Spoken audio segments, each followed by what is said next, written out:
这西的各位观众朋友们，大家好，欢迎您收看藏人行政中央电视台本周西藏华语新闻节目，我是本期的主持人蒋阳。本期的主要新闻有：达赖喇嘛尊者接见来自印度、越南、俄罗斯的商界领袖和专业人士；斯珍罗森森格再度访问立陶宛；博兹瓦纳前总统伊恩卡麻发表声明支持第7届世界议员西藏大会；联合国气候论坛讨论西藏环境问题；3名藏人因祈祷班禅喇嘛获释而遭中国当局拘捕；西藏前政治犯伊西嘉措不幸离世；藏人学生在印度全国统考中取得优异成绩；美国藏语妇女获颁著名电视奖项艾美奖；西藏歌舞戏剧学院举办2019年夏季文艺表演比赛。下面请看详细内容。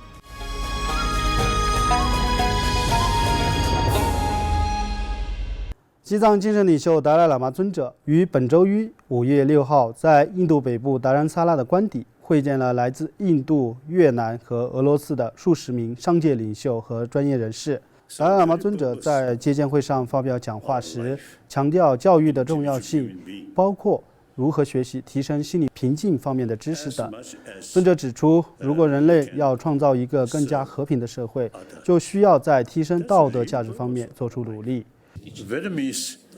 traditionally Buddhist country, and within Buddhism,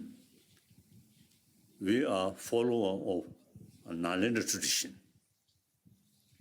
尊者进一步鼓励来自越南和俄罗斯的与会人士，强调两国传统上为佛教国家，一直与西藏和纳兰陀传承有着亲密的联系。因此，要努力了解佛陀教言中有关提升心理和情感方面的知识，并以科学方法进行学习和研究。此外，热带气旋法尼于5月3号登陆印度东海岸奥利萨邦沿岸地区，给当地带来了20年来最强热带气旋，目前已导致数十人死亡。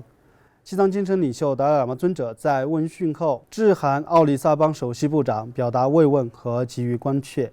同时，透过达赖喇嘛基金会向救灾资金捐款，表达同情。达赖喇嘛尊者于5月5号写给奥里萨邦首席部长的慰问信中，向在灾害中所造成的人员伤亡与财产损失表示痛心，并为受到这场气旋袭击的所有人进行了祈祷。尊者还赞扬了正在进行救灾工作的各界人士，呼吁尽一切可能救援受影响的人，并强调奥里萨邦人民要团结一致，战胜灾害带来的困难。尊者还透过达赖喇嘛信托基金捐助救灾资金，用于救济灾民和重建工程。以下来关注藏人行政中央司政罗森森格访问立陶宛和拉脱维亚等国的消息。司政罗森森格于上周日5月5号抵达立陶宛首都维尔纽斯，将对拉脱维亚在内的波罗的海等国展开为期1周的访问行程。在对立陶宛首都维尔纽斯展开访问期间，司政罗森森格于5月6号与立陶宛国会支持西藏小组主席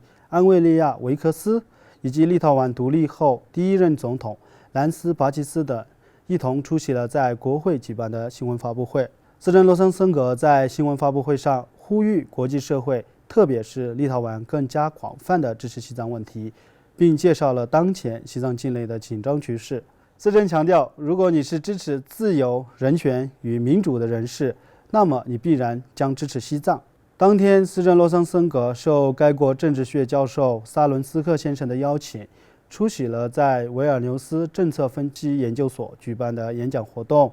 谈到有关中国地缘政治在欧洲和西藏案例等方面的话题。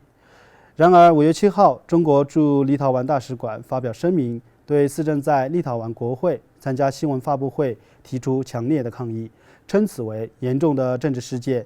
并威胁将谴责任何试图向西藏议题提供平台的组织。此外，本周二5月7号，世界各国议会支持西藏的议员和代表齐聚拉脱维亚首都里加，出席为期4天的第7届世界国会议员支持西藏大会。在第7届世界国会议员支持西藏大会召开前一天，博兹瓦纳前总统伊恩卡麻为了表达对西藏自由运动的支持而发表声明，呼吁参与本届大会的各国议员和各方代表，如同当年世界各国联合终结南非种族隔离政策一样，为支持藏人行政中央及西藏人民的目标而努力。在拉脱维亚首都里加出席第7届世界国会议员支持西藏大会的各国议员们，在4天的议程中将共同讨论和审议各国议会支持西藏小组的状况，重振国际社会对西藏问题的关注与支持。另外，联合国发展权利政府间工作组于日前在日内瓦召开的第20次会议期间，审议实施发展权利方面取得的进展，并讨论了西藏环境问题。此次在日内瓦出席第20次联合国发展权利政府间工作组会议的与会各国会员国专家和民间社会团体，重点关注2030年可持续发展议程的影响，并就西藏环境问题进行了讨论。与会的藏人行政中央驻日内瓦办事处工作人员贡却卓玛亚拉代表受威胁人民协会发言时指出，当我们在讨论气候变化时，令人惊讶的是，许多人并不了解世界的第3极即青藏高原。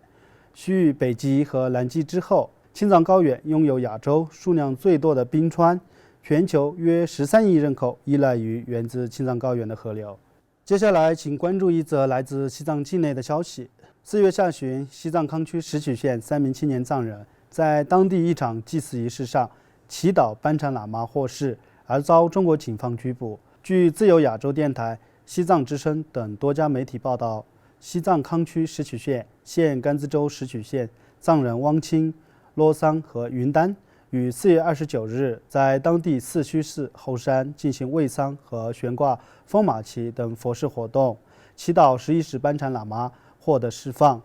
在他们返回家中的路上，遭受了当地警方的拘捕，一同遭捕的还包括一名在场身份不明的聋哑人士。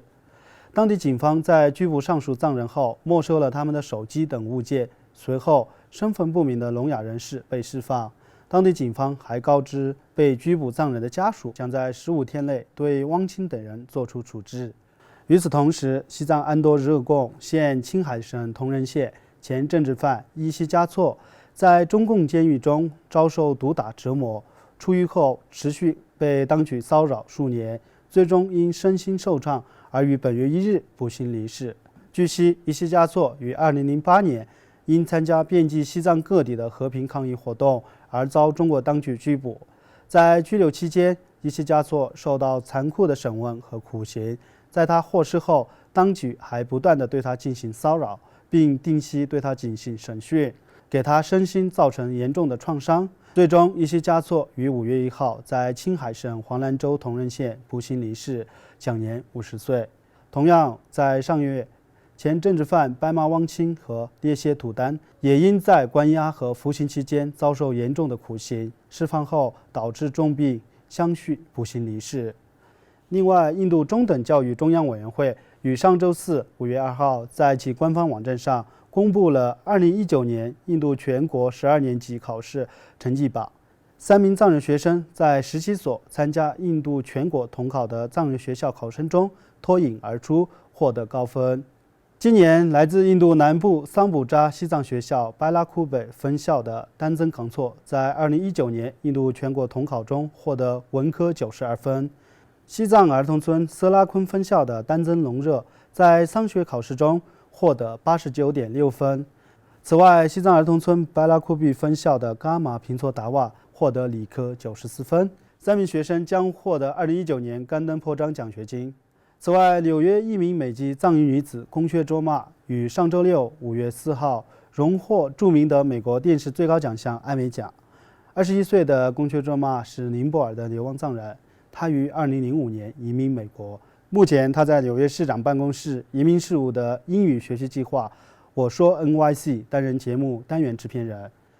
而该计划致力于帮助新移民在纽约学习英语。此次荣获艾美奖的罗兰多的权利由贡却卓玛担任创作者及监督制片人，并获得艾美奖教育咨询类别的奖项。其故事的主要内容为外来移民遭受公司恶意剥削时，他们采取行动到政府机关申诉，并且捍卫自身权益的过程。请继续关注今天的最后一则新闻。在西藏歌舞戏剧表演艺术学院迎来建校60周年之际，该学院于5月8号举办夏季文娱表演比赛，以庆祝该学院在60年的流亡声乐中保护和推广西藏丰富的艺术和文化方面的卓越成就。当天，西藏歌舞戏剧表演艺术学院的学生和演员向民众表演了为时2个小时的藏戏、传统与现代歌舞以及戏剧表演等。观众朋友们，藏人行政中央电视台本周西藏华语新闻节目就为您播报到此。欲了解更多有关西藏境内外的新闻，请登录以下网址。感谢你收看今天的新闻节目，我们下期节目再会。